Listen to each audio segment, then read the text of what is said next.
We're going to be able to hear from our missionary Hector Garcia, his wife Paula, their son Asher and Everett are here today.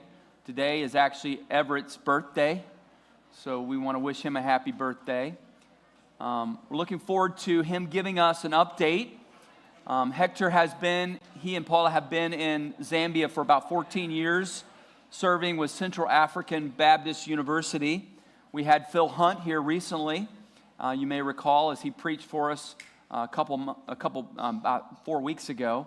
And so Hector was serving with him at Keatway Church, right? You were together as you pastored that church. So we're looking forward to his update about his transition. As I mentioned in the first service, I want to mention to you again, one of the things we try to do with our missions and our missionaries, and John Hoffbauer could probably speak to this more than me, but what we try to do is when our missionaries change venues or change their focus or their field, we like to give an opportunity for them to come back and meet with our elders, tell us what their new plan is, and then we recommend as elders whether we believe we should continue to support, and then we bring it to you as a congregation, and you will vote in an upcoming meeting to continue our support for the Garcias in their new ministry in Mexico, and Hector's going to tell us more about that. Just so you know, our elders have met with Hector, and we are unanimously recommending that we continue to support the Garcias, and we're excited about you hearing about the transition. They got in a little late last night, so we're going to pray, and then we're going to have Hector come and give us an update. Thank you for being here. Lord, thank you for our partnership with the Garcias. Thank you for his vision for gospel ministry, and Paula's love for their family, love for people, love for those who haven't placed their faith in Christ, and their desire to see churches planted where the name of Christ is not being proclaimed. And I pray that you would encourage us this morning, as we hear Hector's vision and what you have done in their lives, even through Paula's sickness. And we pray these things in Christ's name. Amen. Thank you, Hector. The slides will be ready. Yeah. I'm sorry. Yeah, I'll turn the lights down. You got it.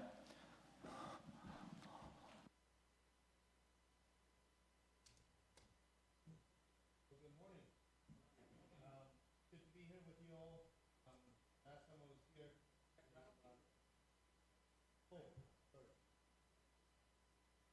Is that better? Whew. That was on me. All right. No, me and microphones don't have a good relationship. You know, one time our church in Zambia, they forgot to mute my microphone. And before I went up to preach, my son was misbehaving. So I had to take him out and, sort him out. So I don't want to get in trouble here unless this is being recorded. So anyway, so it was all on the live feed. So little spanking on the live feed. Anyway, so, all right. So we are the Garcia family. My name is Hector. Pretty common name. I mean, it's like the ultimate Spanish name. You always find one of those. And Garcia is my last name. It's like the most common last name. So it's like, common names like, like Joe or Brian or, oh, hi, brother. So anyway, no, I'm kidding. But my wife, Paula, and my kids, Asher and Everett, they're here with us, and we're grateful for you guys having us this morning. We have been in Zambia for the last 14 years. We arrived there 14 years ago, and the Lord allowed us to serve there. But now, for those of you who do not know, my wife has an illness that she contracted in Zambia, a disease that has no cure. It's a lung disease that basically, they said if she stayed in Zambia, she would only live 6 more months. So the air quality is so bad because of the mines, and then also a Chinese company, they didn't dispose of their toxic waste very well, all their chemicals and stuff. And so then it all got spilled. 1.5 million metric tons of toxic waste went into the rivers and the streams and down into, thousands of acres that were rendered useless. So that all went airborne. Lots of people have been sick and died. Excuse me. There's just not proper medical facilities to diagnose stuff. So, people really can't know that they're getting sick because of that. So, but anyway, so that's what happened. So at that point, we had no option than to leave Zambia. We were not planning for it. In fact, we were just, Phil was here just a few weeks ago, right, with you guys. So we had just made plans. We were expanding the ministries, the college, and the church. And right before I left, we sent out another church planter to Angola, and so out of the church. So anyway, so then that's what happened. But so that's why we left Zambia. So then, as we prayed and sought counsel, we decided that we would settle in Mexico, and I'll tell you a little bit more about that. But before I tell you more about that, I'd like to give you a summary of what God allowed us to do in Zambia. So we arrived in 2012. And then left in 2026, so that's 14 years. We served at Central Africa Baptist University for all those years, as Brian mentioned, and then also church planting and what I call church strengthening or strengthening churches. There are churches that were either a church plant already or a church that was struggling. We worked a lot helping those churches as well get to a good place. Let me divide it by ministries. So, for Central Africa Baptist University, I was able to teach about close to 100 classes. The ones I could remember, I actually took many hours gathering. This is one slide, but it took me hours to kind of, summarize all this in one slide. So I don't remember all the classes I taught, but it was at least between 90 and 100 classes all those 100 years. Especially in the early years when we didn't have a lot of teachers. And some of the years when we would have a lot of people leave, I taught a lot of classes. I taught probably at least 700 students. I averaged that out, and then, I went with the most moderate estimate. But at least 700 students passed through my classrooms. We have a program at CABU called the Theological Studies by Extension, where we go to little places, rural villages, little towns, and then we gather a cohort of, leaders, a group of pastors or leaders in the area, maybe 10 or so from villages, 15. And then, so I did that, probably did with like about 200 total of them in different villages in Zambia. But I did it more in other countries. So I used to do it in South Sudan, Kenya, Mozambique, Malawi, Congo especially. In South Sudan were my main ones. So we trained a lot of leaders outside of Zambia as well.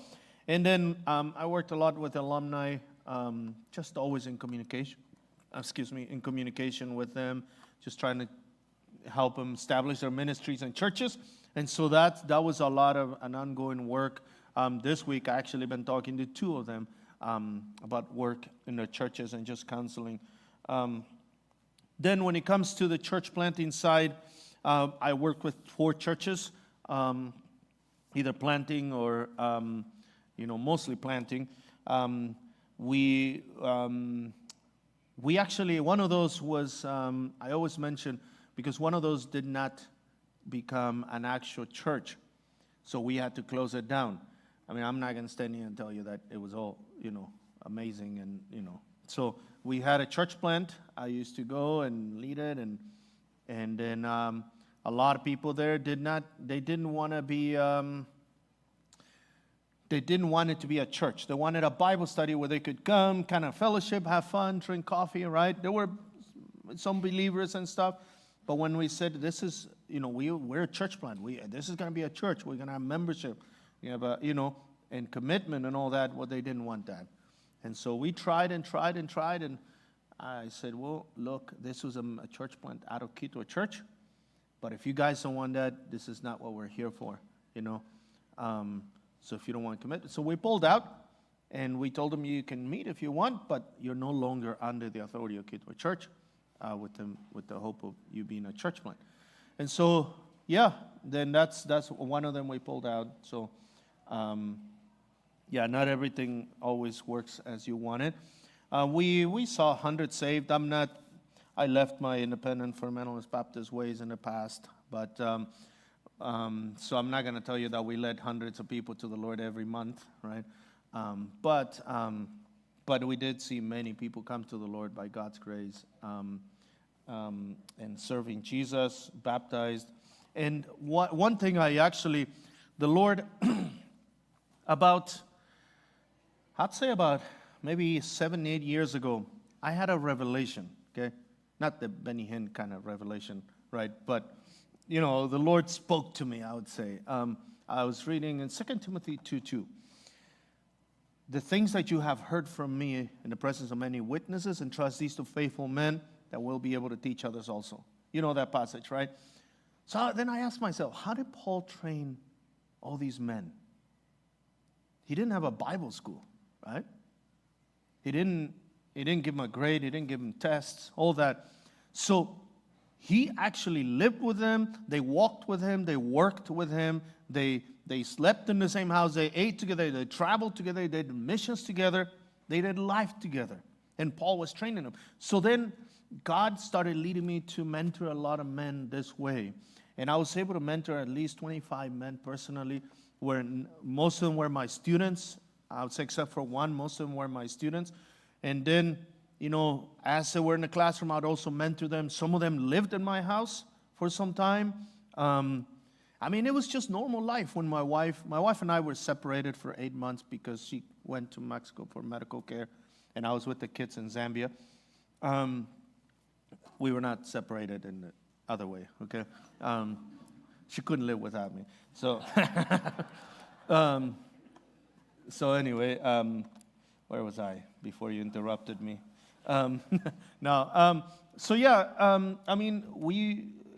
Sometimes I'll just say, hey, you know what, I'm very busy. I need to go grocery shopping. He would go with me. One of them would go with me, just go downtown, pay for the car taxes. At the office, would be in line waiting for 2 hours and just chatting, right, about ministry and life. Then pushing a shopping cart in, the grocery store and just talking, So it was just doing life together. I think every pastor needs to have Timothy's. And so, these were men that sometimes lived in my house with my family. They saw me, make mistakes, how I raised my kids, how I dealt, with things in the house. And,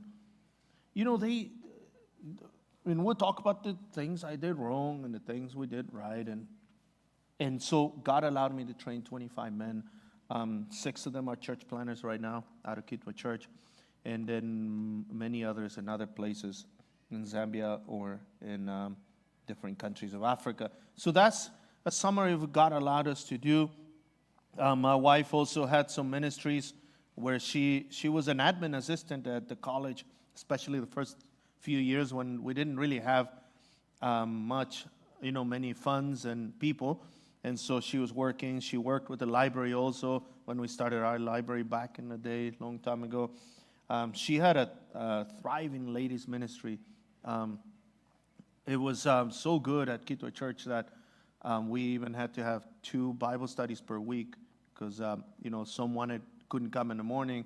So we had another one in the evening. So it was a beautiful, beautiful ministry, a very strong ministry. And so that's what God allowed her to do. She worked with orphanages and helping and stuff.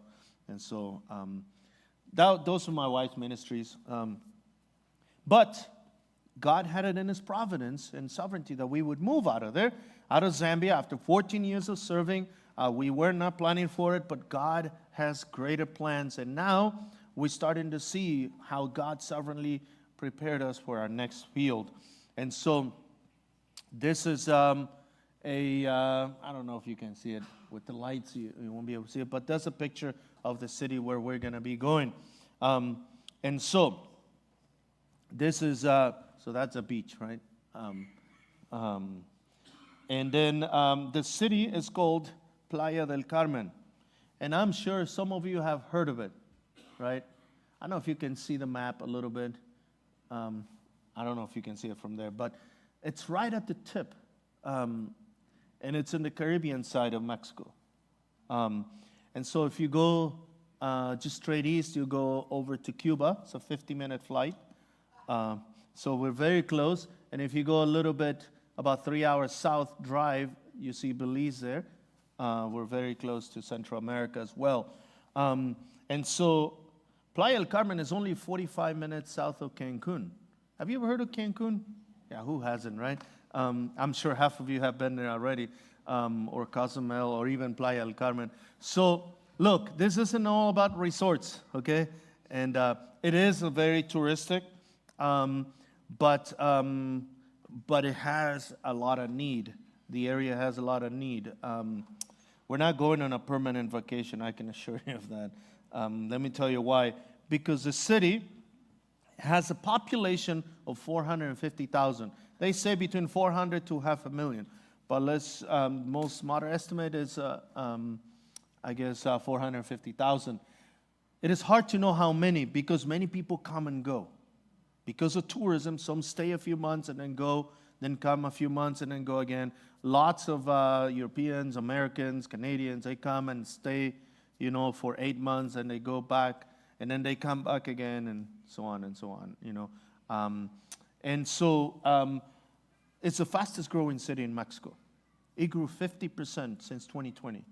From 2020 to 2025, it used to be 300,000. In 2025 was 450,000.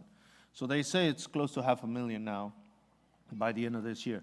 So, but in 2010, since 2010, it's grown 103%. So it's the fastest growing city in the country. It's hard because no city can withstand a growth of 50%. The services are overwhelmed, the infrastructure, all that, and so, but it really needs the gospel. It receives about 7 million visitors per year minimum. So some say 9, some say 11. So I just left the minimum amount that I found. It's kind of hard to keep track of them. Some of them use Airbnbs.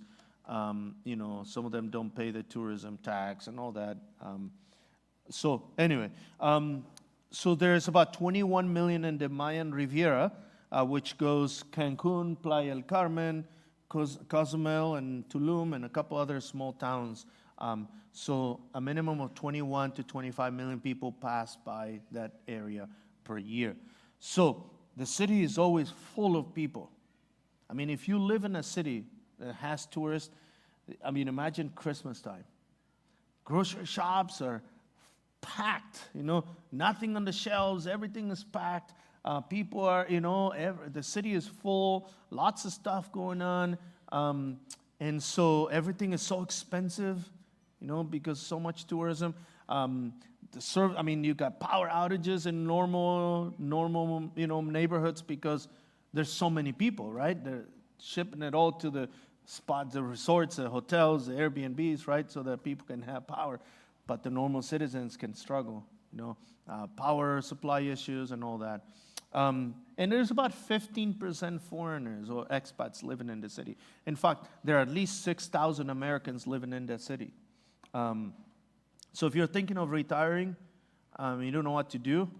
The winter is, it's a little cold for them, but it's about 80 degrees, 85, 82. So you can come and you can be part of the church plant there.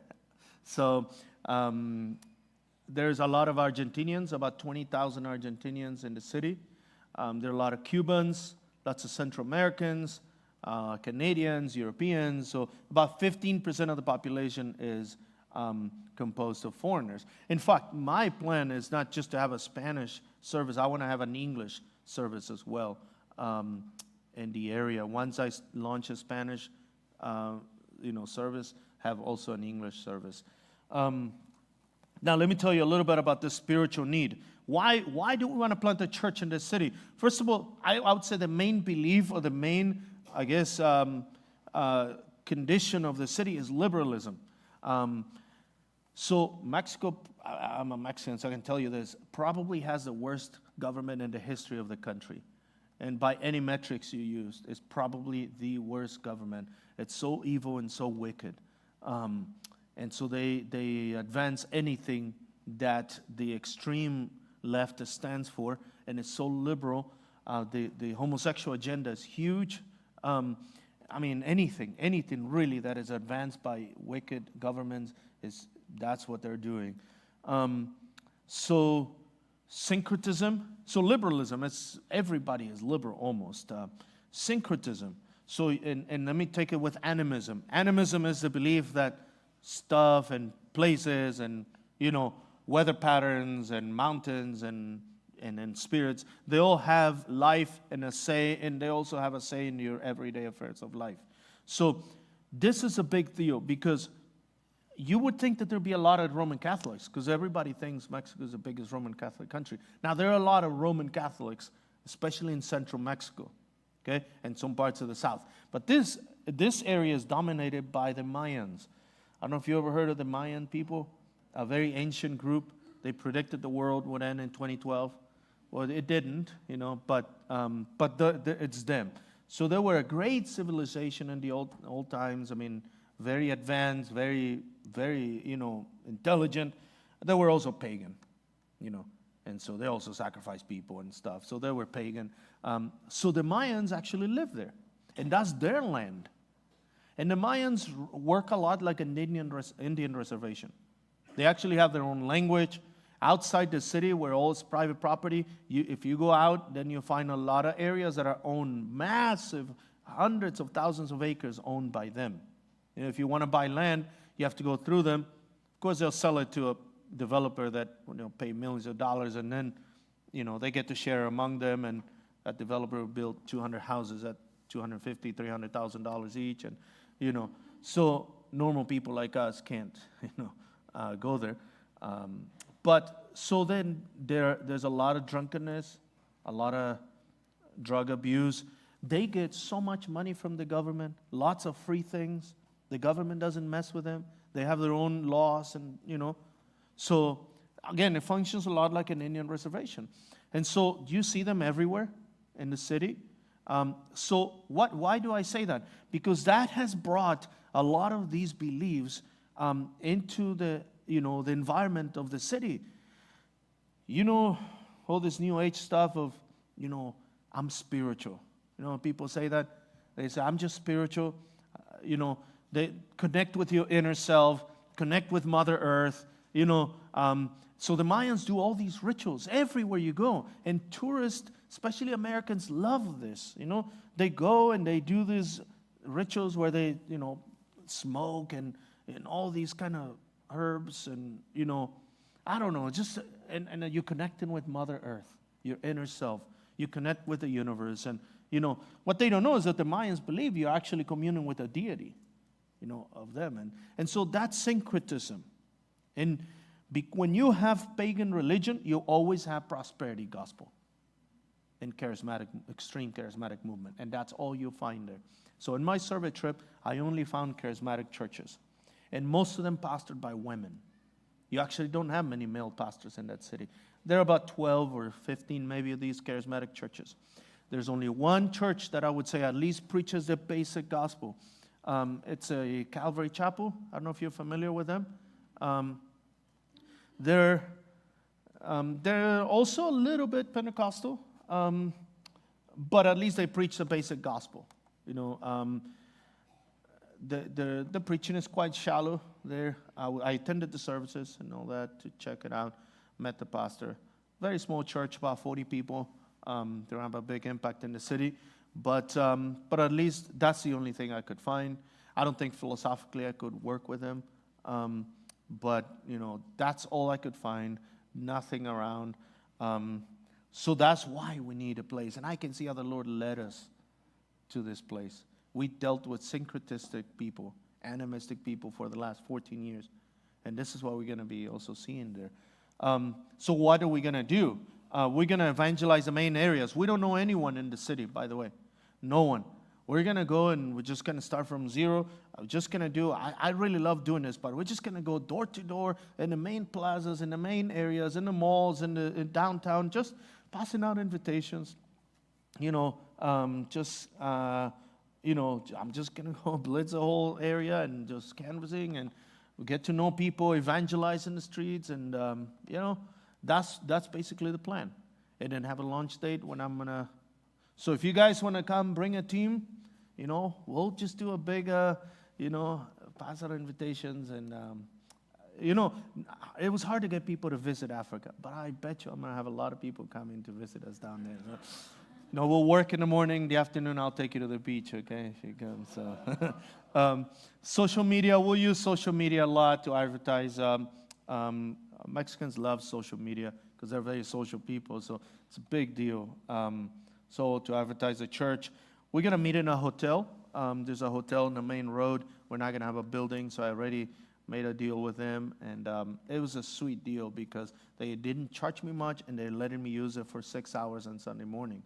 So I can have an English and a Spanish service and only pay for one use. And so that was very good. So we hope, what's the timeline? I really hope we can launch the church between November of this year and February of 27. Most likely it'll be February because we're going to be going back to Mexico in October. My wife needs a procedure done in her lungs. If you remember, please pray for it because insurance is declining to cover it. Because they have a policy that says that they don't cover anything that came as a result of exposure to toxic waste and chemicals and all that. That's normally for people that have worked with, aluminum or copper for 30, 40 years, right? But they're, applying it to this situation as well. So anyway, so we're appealing. It's starting to look a little positive, but we're in the process of appeal, so we're negotiating with them. She really needs that. It's going to greatly improve her quality of life, and she'll have to do it every 5 years anyway. It's just basically going in her lungs and almost like pressure washing her lungs, getting everything out of it. It's a 3-day procedure. So anyway, so we're gonna do that in October. I don't know if we're gonna be able to launch in November also because the Christmas season comes and there's millions of people. It's the worst time maybe to start a church, but I'm just gonna play it by ear. But no later than February of 2027. So which is only a few months away. I want to find a permanent location. So that's the start. Then within 2-3 years, I want to find a permanent location. And then hopefully by 2028, have at least 1 or 2 guys, young guys that I can train or raise leaders from within or bring guys from another church that need to be trained within the context of the local church for ministry. And then hopefully the church becomes independent by 2030, end of 2031, which will make it 5 years. I want a church to be self-supported, self-theologizing, self-governing by the end of 2031, which is 5 years. And then hopefully in 2032, begin a new church plan. That's a plan. But I also want, I really feel, and it's not mystical. I was telling Joe, it's not mystical, but I really feel like the Lord is going to do great things in this area because it's a very virgin area when it comes to the gospel. There's hardly any work being done or has been done. It has been largely forgotten, that area of the South, because it's far away and most people only go for tourism, right? So I want to do internships eventually for young people. And I obviously would love to have a Bible Institute or some training of some sort, formal training. I've been looking in those 3 states that compose the Mayan Peninsula. I haven't found anything formal. So hopefully there's one out there, but I haven't found anything. Then there's, I want to do few church plants, of course, as I was mentioning. Send out church planners or plant other churches ourselves. And then I would really like to reach into Cuba, which is only a 50-minute flight. Train men, send them out. I couldn't move there. I wouldn't be allowed, but I can be in and out all the time because I have a Mexican passport. So, and then just send church planners there, train men there, and then also reach vulnerable people there. There's a lot of them. It's a very safe area, but there are a lot of vulnerable people as well, especially in the Mayan communities. And our immediate plans are to finish our furlough, hopefully in September, and then to have all this procedure done beginning of October, and hopefully move by the end of October to the city and settle in the city. We need to, we need a few weeks to get settled, right? We don't have, we got to start from zero again. Everything we own in this world right now is in our car. So kind of feels liberating, Though the car is not even ours, but it kind of feels liberating, because you don't have to worry about house or anything. It's just, we don't even have a spoon right. Well, I'll take it back. We did buy a couple of frying pans so that we wouldn't mess up people's frying pans, So it kind of feels, good. But we do need a place to live, So when we get there, so pray for us. And these are some prayer requests you can pray for: my wife's health, our transition, our church planting efforts, and some additional support we need. We lost some support when we left Zambia. And then where we're going is also much more expensive, of course, because of being a different country in a touristic area. So please pray for us. Now I have a few minutes, and I would really like to open it up for questions that you may have. You can just speak up, and then I really find that asking questions kind of like brings us a little closer together, and we were able to get, I won't come back in the next year and a half, or maybe 2, I don't know, whenever they invite me. But you guys have been very kind to us. I'm going to you keep talking. Oh, okay. Yeah, we've been very blessed with you. If these guys asked me to come and mow your lawn, I would come, but hopefully they won't, but, I would. Any questions about the ministry? I think there's one over there in the middle, Joe. My question is, what percentage of support did you lose? I would say about maybe 20% or so. I'd say about 15 to 20%. Yeah, something like that. Thank you. What kind of materials are you going to need for training? Are you going to use digital stuff, or are you going to use, paper and print material? And it's going to be English, or is it going to be in Spanish? Well, the training, when I do get to start, hopefully some formal training, it will be in Spanish. We had talks about doing some missionary training, like, new missionaries, but I haven't gotten that far. So for the most part, when we do start formal training down the road, it will be in Spanish. I haven't gotten as far as, deciding whether it's going to be, printed or electronic. But, yeah, I haven't gotten far to the, down to the details of that yet. But if you have any suggestions, I'd welcome them. Well, I have a library. I'm looking to find somebody who needs it. All right, we'll talk after. All right. Yes. Tony's probably the age of retirement, too, so you can head down next. Oh, okay. Any other questions? Yes, down in the middle there. The drug cartels bring about a lot of violence and lawlessness. Are there drug cartels in that area where you're going? Sure. Not really. Where we are is where we're going to be going, it's pretty safe. They're mostly in the western side of Mexico and in all the border cities. Because all the drug comes into the U.S. So mostly the border cities and all the illegal arms that come from the U.S. into Mexico. So then that's mainly border cities and the western side. Now you can find them in other places, small places, But where we are is, there's a lot of drug, but it's mostly because tourists love drugs, But not really because of drug cartels' presence. It's a little bit in Cancun, but it's pretty safe. Generally speaking, it's pretty safe. Yeah. I got a question. So you're talking about, that looked like a pretty aggressive timeline. I don't think it's unreasonable, but it looks like a pretty aggressive Sure. timeline. So no one there. Yes. Absolutely. What is it going to look like starting out as far as bringing folks in to start a church in the hotel? Sure. What does that look like? Maybe you can just give us a little bit. Well, as far as the hotel, the reason we chose the hotel is because it's known by everyone. It's a very central location. It's a big hotel. It's accessible from anywhere in the city. And so I think it's a perfect location for a church.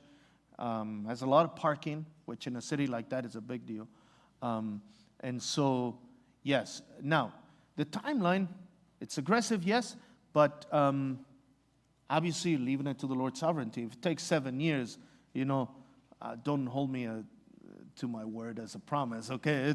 It's a plan that I'm leaving in the Lord's hands. However, I do believe this, okay? I'm going to tell you one thing.